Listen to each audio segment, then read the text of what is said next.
Hello, my name is Katie Hammer Tucker.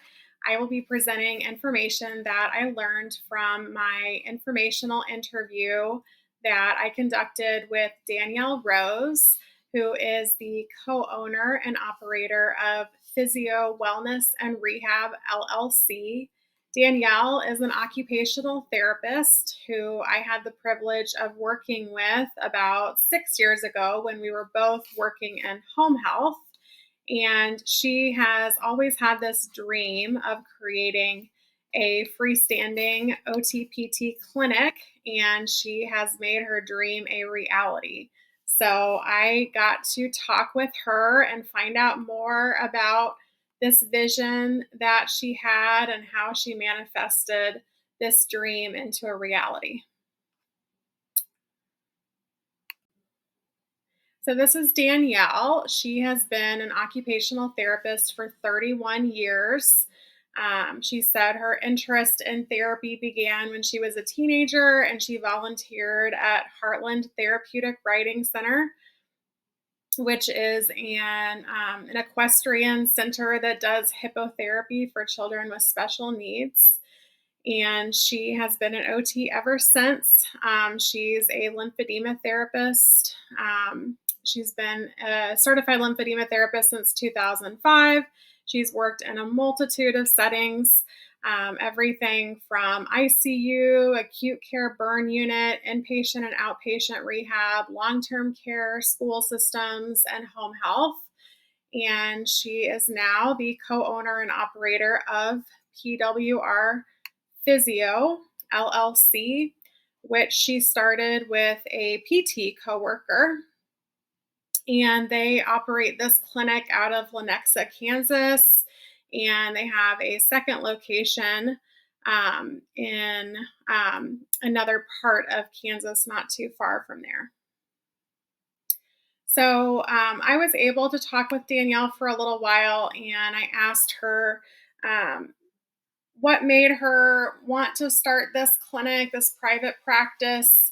And she said that she was becoming disenchanted with the home health perspective, with so much focus on extensive, repetitive documentation and less time for actual intervention. And the caseload was getting heavy, and it was getting very stressful. And so she met with some partners for a couple years, and they were just daydreaming and brainstorming together about creating their own clinic together that would really get to bring in some of the creativity that she liked to use with her clients, embrace some of that out of the box thinking, and focus more on one-on-one patient care. So the opportunity came along when she got laid off from the home health company that we were both a part of. And that just kind of gave her the push she needed to get the dream going. So she had already been talking with a couple colleagues, and then they just kind of got the ball rolling after this opportunity presented itself, and created this clinic. They found a spot for it, got it up and running. I asked her about how long it took to get everything up and running, and she said she first met with her colleagues in August of 2017, and they began seeing patients in December of 2019. So a couple years before it was really up and running from that vision. And, they started out with a smaller caseload, and she said she spent a lot of time doing marketing, and that she put a lot of blood, sweat, and tears into just getting the patients in the door and getting referrals. I asked her how she met her partners, and she said she met her silent partner through his medical equipment business, and then he introduced her to her now PT partner, and they just all hit it off and thought that they all had a good mix of experience, creativity, and logistics that were needed to keep everything on track and run together smoothly. I asked her if it was difficult to find an office space that would meet their needs, and she said she didn't know how big they would become. And so they didn't really know how much space they would need, but they just kind of started a little smaller and with something that was more affordable, knowing they could always move if they needed to. They had several places that they scouted out for potential locations and then decided that the current space that they have was the ideal location and size to fit their needs at that time. They have two private therapy rooms and a really nice sized therapy gym. And now they've been so successful that they're actually having scheduled blocks because all the rooms have been booked up. Um, they see patients for 60 minutes and they only overlap when necessary. They do mostly hands on direct therapy, um, individual therapy, and give that patient their full attention. I asked her about malpractice insurance and if they each carry their own malpractice insurance, and then if they also had a clinic malpractice policy of some sort. And she said yes to both. She's always carried her own malpractice insurance, especially since she did a lot of PRN contract work. But last year was the first year they were able to afford clinic malpractice insurance that covers all the clinicians in the practice. So that was a big deal for them. And she was just saying how it's amazing how the bills stack up. And just to keep the business end of things going, it takes a lot of effort and a lot of logistics that go into it. I asked her if she had an office manager or a billing specialist, and she said they have a lead administrative staff member and a patient care coordinator. So the lead administrative staff person is essentially an office manager, and she really just helps keep the clinic running. Whether it be figuring out utility bills and um, expenses for the office and all the logistics behind that. And then the patient care coordinator is the one that makes sure that they have all the pieces in place to get reimbursement for the services. So they're in charge of confirming the insurance when they first start out, scheduling all the services, and then they all work together for billing and any customer service needs that come along. She said she'd love to have a third person, but they just don't quite have the revenue for that yet. I asked her how it's been working with the insurance companies. Have there been any big barriers or roadblocks to getting reimbursement for the services they're providing? And she said pre authorization is not a guarantee of payment, is the bane of any clinic's existence. She said straight Medicare with supplemental insurances is usually the easiest form of insurance to take. Um, any advantage or replacement plan is um, can be difficult to get reimbursement for. There's a few private insurance companies who won't even let them into their network. And then there's one that she actually got paid more for out of network benefits if they had out of network benefits. So it's kind of hard to gauge sometimes. She said the hardest part is that private insurances have so many different policies, and it's difficult to anticipate what each policy allows until they actually check into it, and then until they start getting those explanation of benefits and submitting claims to see what's covered. Um, she said a lot of people have no clue that they have coinsurance or copays or deductibles and how all that works. So the office staff really does a lot of education with patients just to inform them on what their insurance company is covering and what they'll be responsible for. This was surprising to me. She said it can take up to 6 to 9 months to get that reimbursement. So that makes payroll challenging. Um, so they have full-time employees that are working hard, and that reimbursement sometimes doesn't trickle in until 6 to 9 months later. So there's that gap, that delay that they have to account for. Um, she said last January through March, reimbursements were delayed until August because the payer software system was hacked. So that really put them into a bind, and they had to uh, start pulling funds from different places and had to try to adapt to that situation because they certainly didn't see that one coming. So I'd imagine those would be some difficulties that would come along with having a private practice. I asked her about the if the majority of patients used insurance, and she said yes. They take insurance and self pay patients. She said the majority is insurance, and some people have a $35 to $50 copay. They happily pay it, no problems. And then some patients will balk at having to pay their deductible. So you just never know, what you're gonna meet when you get to that point sometimes. I asked her what she enjoyed the most about having her own private practice, and she said that she gets to say what the plan of care is. That other people don't dictate that for her, and she likes that. That no one tells her you can't do that. Your visits allowed has to change, or you must do X, Y, and Z.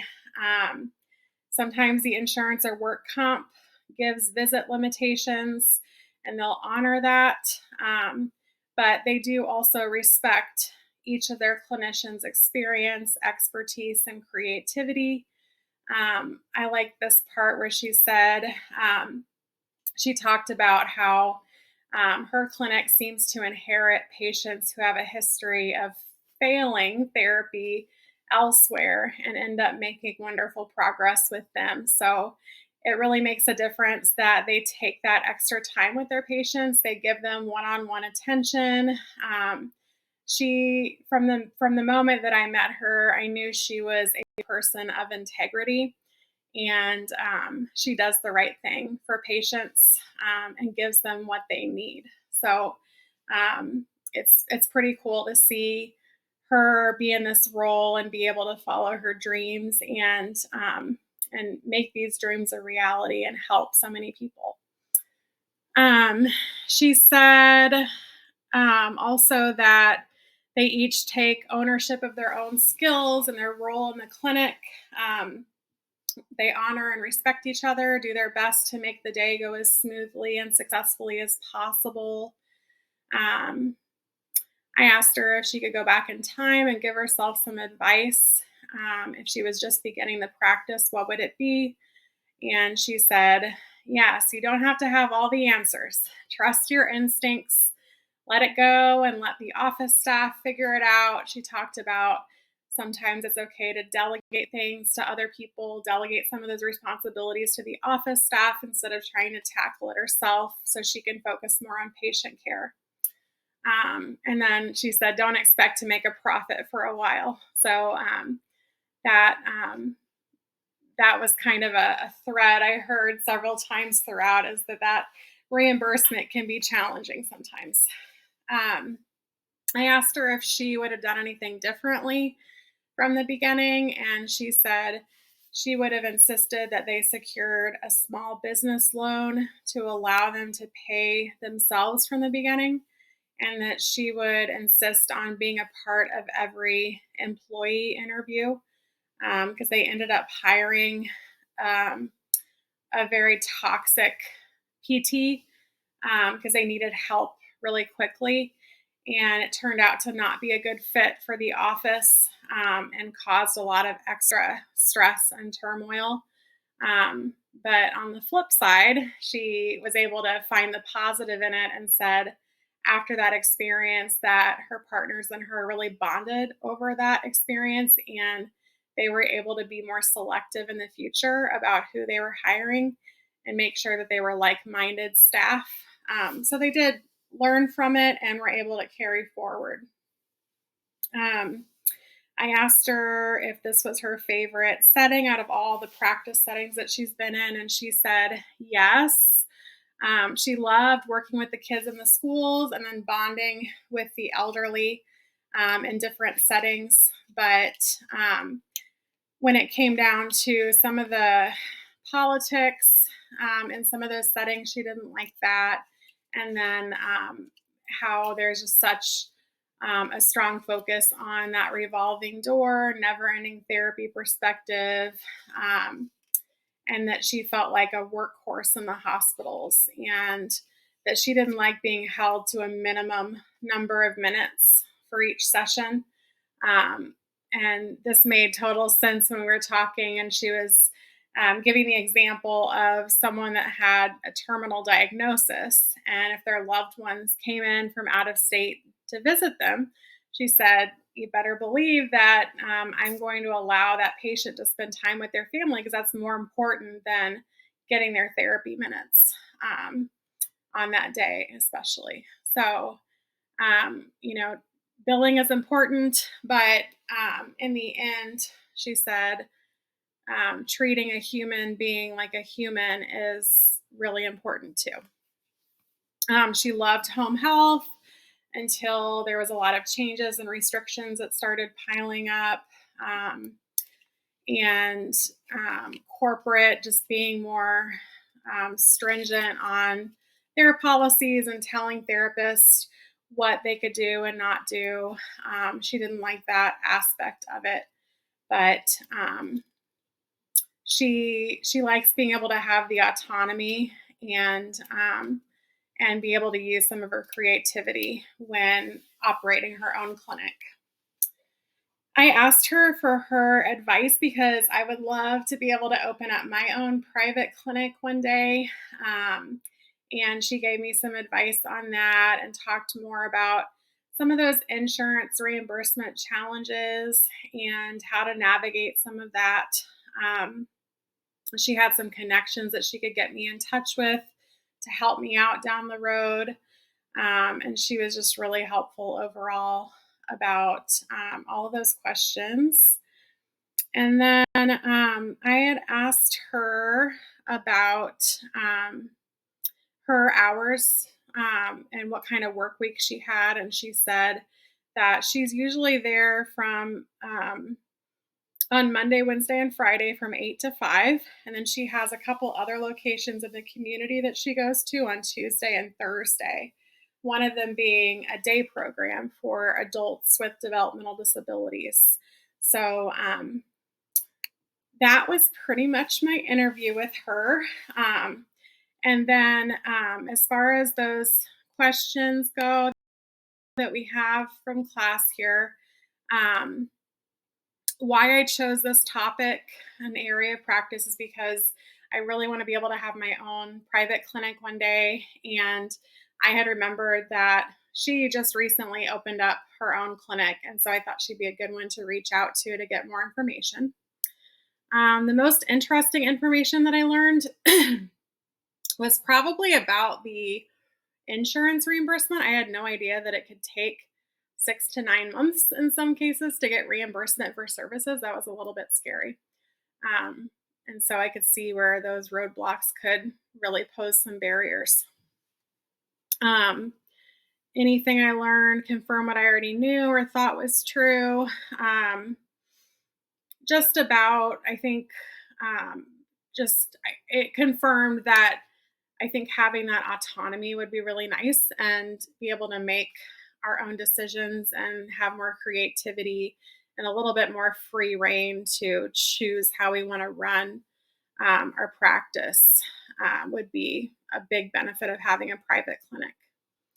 And that is pretty much it. I just want to end with a note to say thank you so much to Danielle for all of the time that you spent with me. I really, really appreciate it. Thank you.